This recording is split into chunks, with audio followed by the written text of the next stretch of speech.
Good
afternoon, everybody. Thank you very much for coming again. This morning I chaired a meeting of the government's COBRA Emergency Committee on the Coronavirus Outbreak.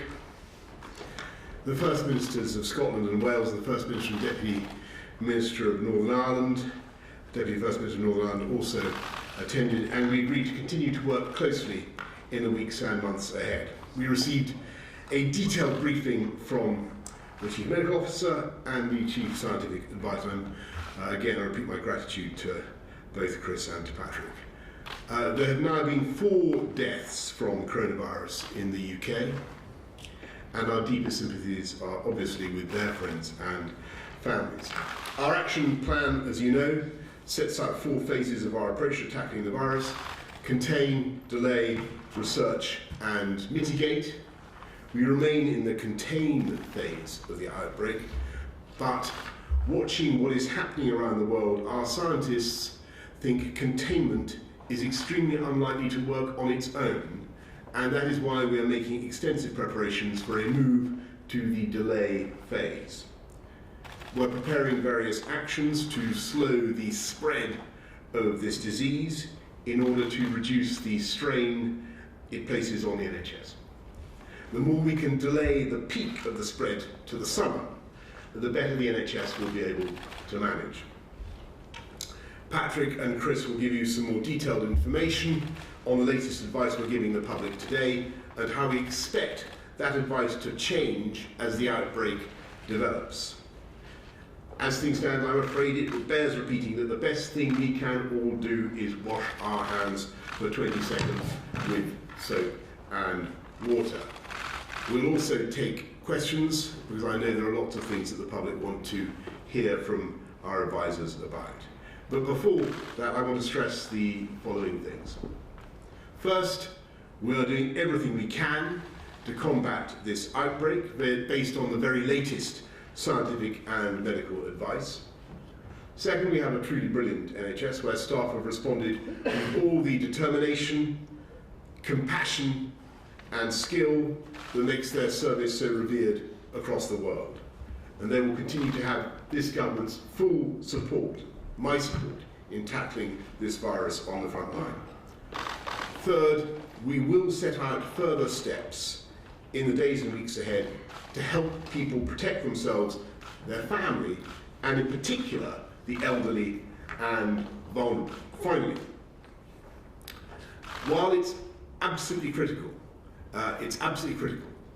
in managing the spread of this virus, that we take the right decisions at the right time, based on the latest and best evidence. So we mustn't do things which have no or limited medical benefit, nor things which could turn out actually to be counterproductive. There is no hiding from the fact that the coronavirus outbreak will present significant challenges for the UK, just as it does in other countries. But if we continue to look out for one another, to pull together in a united and national effort, I have no doubt that we can and will rise to that challenge. And I'm now going to ask Patrick and then Chris to give their own perspective on where they are. Patrick, over to you. Thank you very much. Numbers are increasing, and they're increasing across Europe and in the UK. And that increase in numbers is consistent with the fact that there is transmission of this within the community. The number that's particularly important, actually, is the number of people in intensive care, which shows that there are others out there who've had it, and that's come into seriously ill people in some cases who may have infected others before they got to intensive care. So we know that there is community transmission. In terms of the things that could be done to try and suppress the number of people that get this at the peak, push the peak into the summer, and also to protect those that are most vulnerable in society, we need to understand where we are in the epidemic and make sure that we take the actions that need to be taken at the right time. And those possible actions are laid out in the plan. They've all been modelled, and there are others that were looked at that are less effective than the ones that are in the plan as well. They've all been modelled, and we get together and review those numbers through SAGE, looking at the numbers on a daily basis, with groups of mathematical modellers, people who understand disease epidemics, clinicians, virologists, other types of scientists with expertise across a range of disciplines. Those different options then can be modelled to give a certain percentage effect on both the peak and the number of potential deaths and the number of potentially very ill people. It's important that no single intervention on its own is enough to make the difference. You have to do things in combination, and you have to do them at the right time. Do it too early, you just end up with the measures not having any effect. So, for example, if you asked everybody with a mild sniffle at the moment to go into isolation, you get a lot of people who haven't got coronavirus, they've got some other circulating illness. In due course, that will change. So that we need to get the measures at the right time so they can be implemented properly and people can actually adhere to them and it's sensible to make the difference that we're looking for. So those combinations we're going to look at and trigger at the right time in the right combinations to make sure that we have the effect that we're looking for. And that approach of being very driven by the data and very driven by the science is exactly why some of the measures we're taking may look a bit different from some of the decisions that others have made with the outbreak they got in their country, which might be progressing at a different stage or might have different characteristics. So that's what we're trying to do, and Chris will say more about the details of where we are as of now. Thanks, Patrick. Chris. In addition to what Patrick's just said, I think that it's important to remember that both the NHS and public health professionals are already doing a very large number of things, and those are steadily changing as this epidemic goes on. So we started off very heavily concentrating on geographical issues, looking at fevers and other symptoms in people who come from areas where the outbreak had begun, and then when how it seeded out, including most recently to Italy. But as time is going on, for the NHS, for our public health colleagues, we're moving more and more to looking at people who have never left the UK to check that they might have coronavirus, and if they do, that they can be treated and isolated properly. And the key at this stage remains to find early cases, to isolate them, and where appropriate, to follow their contacts. We'll be making one additional change on the health side tomorrow. At the moment, we are screening everybody who's in intensive care for coronavirus if they have symptoms that are compatible with coronavirus, so if they have a very bad pneumonia, and we'll be extending that out now, as from tomorrow, to everybody who has a significant enough pneumonia or other respiratory tract infection to get into hospital at all. So that's a medical advance to move forward. But I think what we're moving now to is a phase when we will be having to ask members of the general public to do different things than they would normally do. But I would repeat the point that the PM and Patrick have just said. It is important on this. It's not just a matter of what you do, it is also a matter of when you do it. Because anything we do, we've got to be able to sustain. Once you've started these things, we will have to continue them through the peak, and that is for a period of time. And there is a risk that we go too early. People will understandably get fatigued, and it'll be difficult to sustain this over time. So getting the timing right is absolutely critical to making this work. At the moment, the things that we are doing which are appropriate for any other significant respiratory tract infection are also appropriate for the currently very small number of coronavirus cases we have in the UK. So those would include washing your hands with soap and water, as the Prime Minister has said.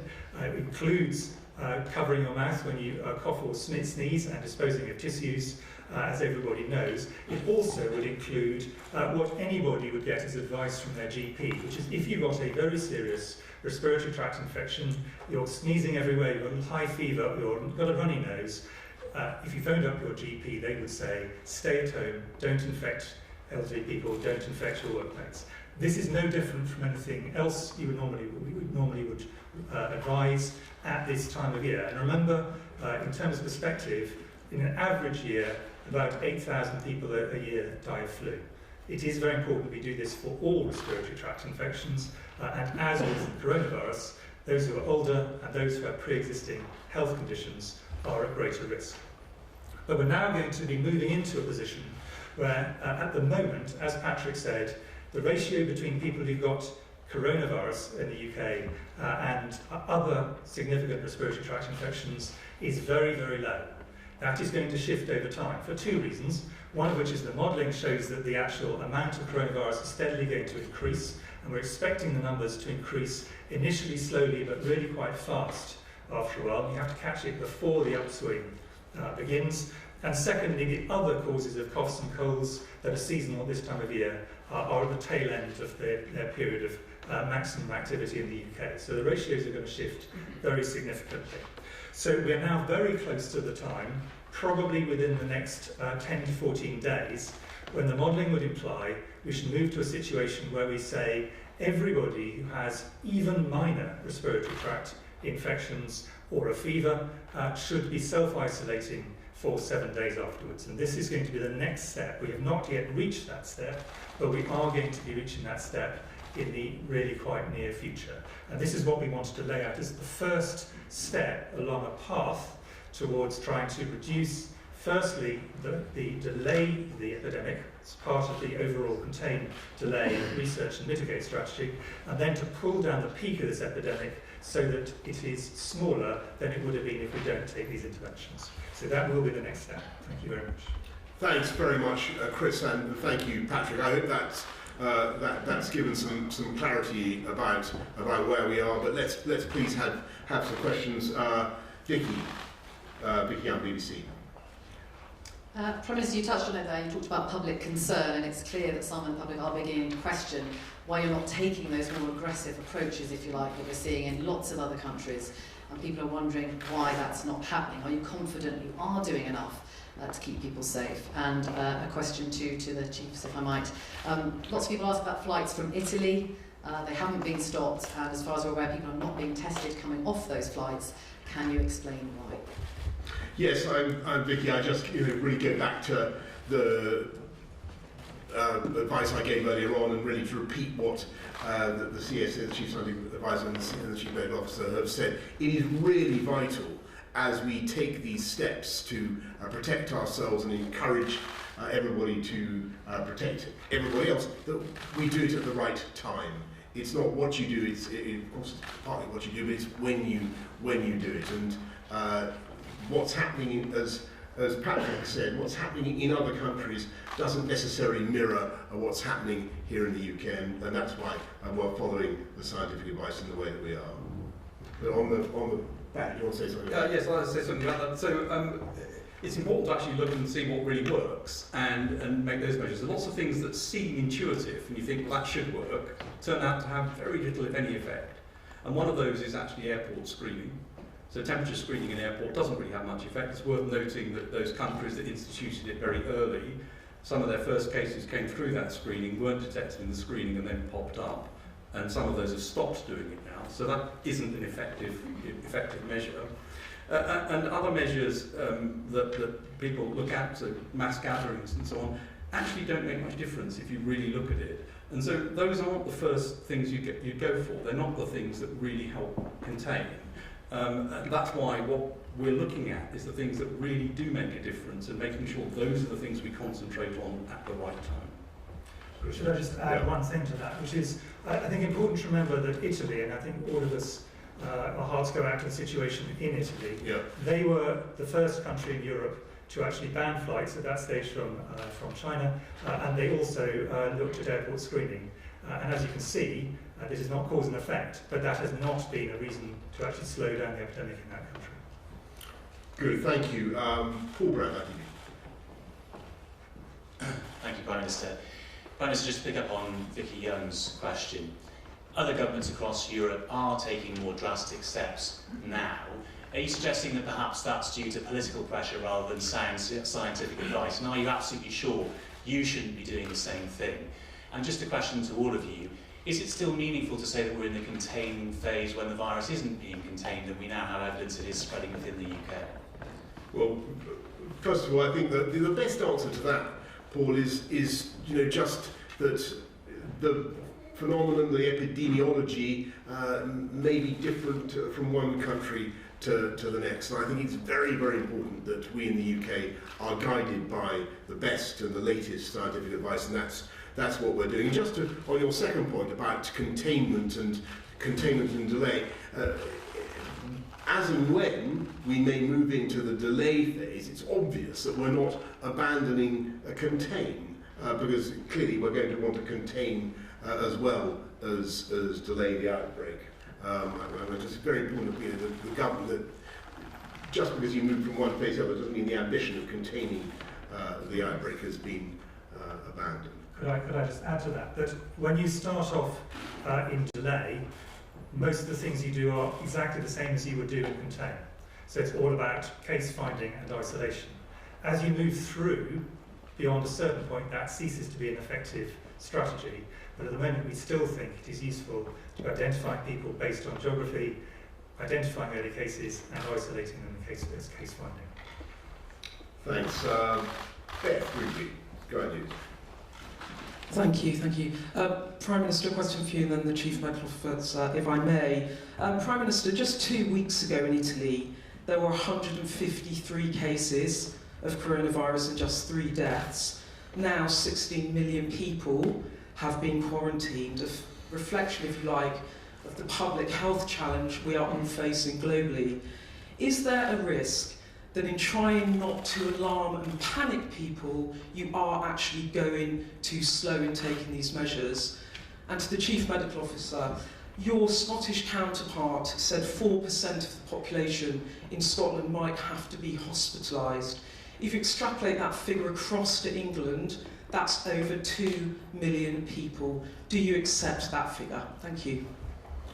Well, obviously, you're right, Beth, in the sense that there's no question that this is going to become a much more significant outbreak than it currently is. That's obvious to everyone, but it is vital that we take the steps that we think are necessary at the right time, and we follow the science, and that's what I think the public would expect us to do, to give them the latest information. Now, in the course of this week, obviously, we're going to be looking more at the detail of the steps that we could take as we ask the public to join us in a national effort to delay the spread of the virus. But we will be setting out that detail in due course. We don't think that this is the right moment. We still think that the best thing we can do is, as I say, to contain the virus. And when you do it systematically, moving from one to the next, getting the right combinations, not ending up with a series of individual actions in response to things. So be in control of where you are in the epidemic, not in reaction mode. And that's really what we're trying to do, making sure that when we do things, we get that right constellation of things done to make sure that we have the biggest impact. On the issue about 4%, what Dr. Calderwood, who I obviously speak to every day, was talking about was the reasonable worst case scenario planning tool, and that is rightly aiming at the absolute top of the range. The reality, I think there are probably 2 points to make on this. The first of which is the great majority of people who have this infection will actually have a mild or moderate infection that will be managed at home and indeed will not need any testing. They will simply feel unwell, we will want them to self-isolate for 7 days and then they will get better and they actually won't touch the health service at all. A minority will need hospital care.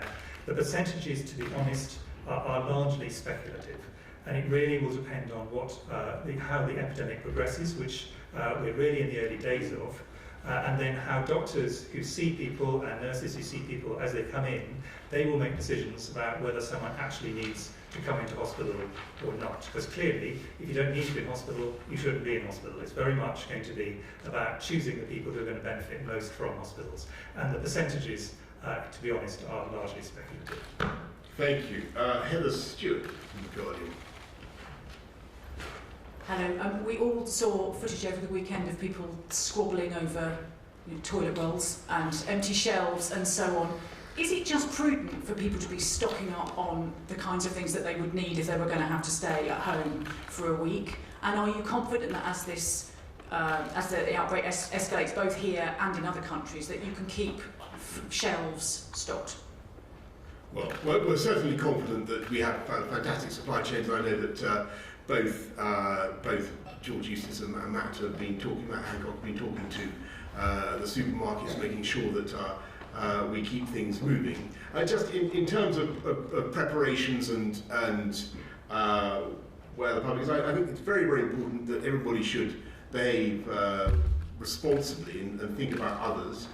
We will be setting out, as I say, in the course of the next few days, what further measures we think may be necessary. I stress may be necessary. We think it's probable that we'll go to a delayed phase, but we'll be spelling out what is useful and appropriate for the public to do in the course of the next few days. So there will be a meeting of the Scientific Advisory Group on Emergencies tomorrow, and then a further COBRA on Wednesday to consider the next steps.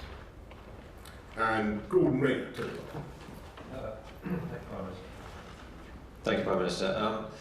A lot of people at home watching this now will probably be elderly in the over 80s category that we know is a high-risk group. Is the advice for those people still just to wash your hands more regularly and nothing else? Or are there other steps that you are suggesting that they should be taking to protect themselves? And also, can you give any reassurance that if we do get to a stage where people with any kind of respiratory illnesses need to self-isolate for 7 days, that you will be able to get food to elderly people who perhaps aren't used to ordering, shopping online, like other people might be able to? How are you going to identify those people and get food to them? Well, on the medical advice, perhaps I could go to you, Chris, first on what we're saying.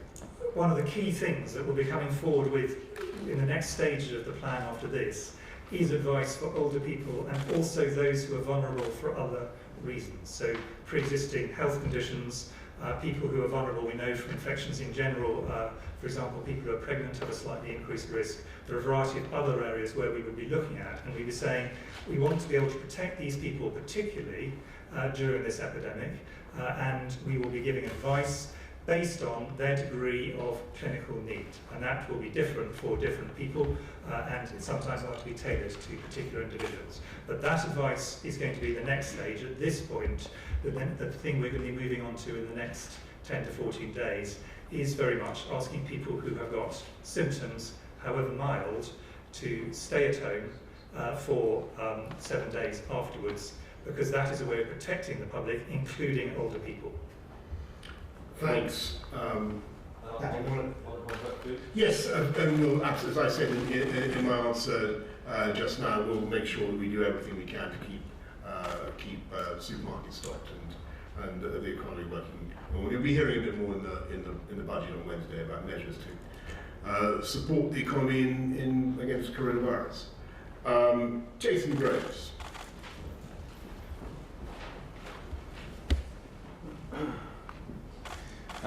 Thank you, Jason Groves from the Daily Mail. Lots of people will be very worried about it. Some people will be much less worried about it. What can you say to them? How many lives might this save by sort of pushing back that peak? And will the overall number be small? And Prime Minister, can I ask you separately? Last week you told us you were still shaking hands with everybody. It looked at the Commonwealth Day service like you weren't shaking everyone's hands. Are you in or out on handshakes now?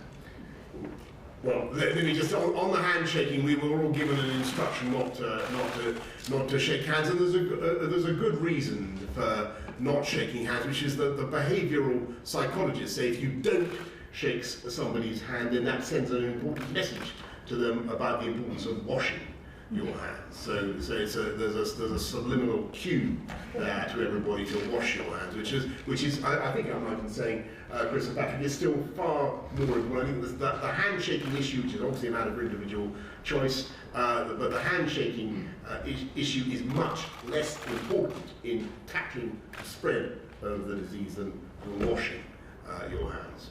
And sorry, sorry, and on your point about, I think that really ought to. I think the potential.